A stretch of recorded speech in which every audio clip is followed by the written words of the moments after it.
Good morning, my miracle friends. Lesson 79 from A Course in Miracles. Let me recognize the problem so it can be solved. Let me recognize the problem so it can be solved. A problem cannot be solved if you do not know what it is. Even if it is really solved already, you will still have the problem because you will not recognize that it has been solved. This is the situation of the world. The problem of separation, which is really the only problem, has already been solved. Yet the solution is not recognized because the problem is not recognized. God. Everyone in this world seems to have his own special problems, yet they're all the same and must be recognized as one if the one solution that solves them all is to be accepted. Who can see that a problem has been solved if he thinks the problem is something else? Even if he is given the answer, he cannot see its relevance. That is the position in which you find yourself now. You have the answer, but you are still uncertain about what the problem is. A long series of different problems seem to confront you, and as one is settled, the next one, and then the next arises. There seems to be no end to them. There is no time in which you feel completely free of problems and at peace. The temptation to regard problems as many is the temptation to keep the problem of separation unsolved. The world seems to present you with a vast number of problems, each requiring a different answer. This perception places you in a position in which your problem solving must be inadequate and failure is inevitable. No one could solve all the problems the world appears to hold. They seem to be on so many levels, in such varying forms and with such varied content that they confront you with an impossible situation. Dismay and depression are inevitable as you regard them. Some spring up unexpectedly just as you think you've solved the previous ones. Others remained unsolved under a cloud of denial and rise to haunt you from time to time, only to be hidden again, but still unsolved. All this complexity is but a desperate attempt not to recognize the problem and therefore not to let it be resolved. If you could recognize that your only problem is separation, no matter what form it takes, you could accept the answer because you would see its relevance.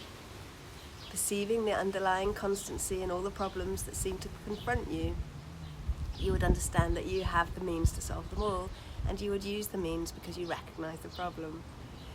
In our longer practice periods today, we will ask what the problem is and what is the answer to it. We will not assume that we already know. We will try to free our minds of all the many different kinds of problems we think we have. We will try to realize that we have only one problem which we have failed to recognize.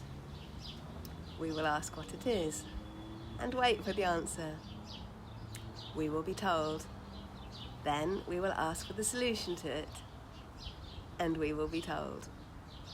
The exercises for today will be successful to the extent to which you do not insist on defining the problem. Perhaps you will not succeed in letting all your preconceived notions go, but that is not necessary. All that is necessary is to entertain some doubt about the reality of your vision of what your problems are. You're trying to recognize that you have been given the answer by recognizing the problem, so that the problem and the answer can be brought together and you can be at peace. The shorter practice periods for today will not be set by time but by need. You will see many problems today, each one calling for an answer.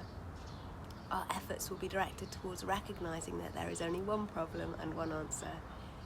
In this recognition are all problems resolved. In this recognition there is peace.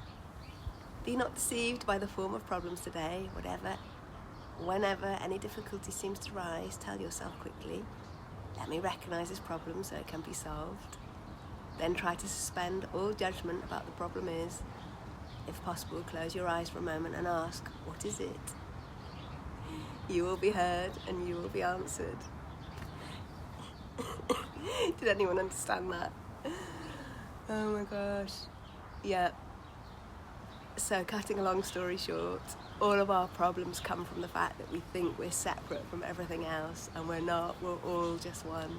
So every single one of our problems is a universal problem of seeing life through separation eyes rather than I am an extension of you and you are an extension of me, including, you know, all the worst people you can think of. But as soon as you see them as separate, there comes your problem. Yeah, we can apply this to absolutely everything in life. So even though there are lots of words there, and I think there are lots of words there to try and almost glitch our brains, if you know what I mean. So instead of thinking about the problem and going down the road of the problem, it's glitching our brain for us to see there is only one problem, separation. There is only one solution, oneness. That's it. So, good luck. Beloved divine, the perfect day already exists. Thank you for guiding me and everyone concerned to this. Love before me, love behind me, love to the left of me, love to the right of me. Actually, I should have said us, because we're not separate, are we? Love before us, love behind us, love to the left of us, love to the right of us, love above us, love below us, love expressed through us, love emanate from us, touching everyone and everything, in the form and the formless. Where would love have us go today? What would love have us do today? What would love have us say or not say today, and to whom? And that's another thing in the Course in Miracles I've just remembered. When they talk about the Son of God, I don't know if we've already discussed this, but what it means is there is only one of us here, one Son of God, fragmented to lots of little pieces. So there's only one of us here, and it doesn't mean a son as in a male, it just means an extension of God. So if you stick us all together, there's just one of us here. Anyway, good luck!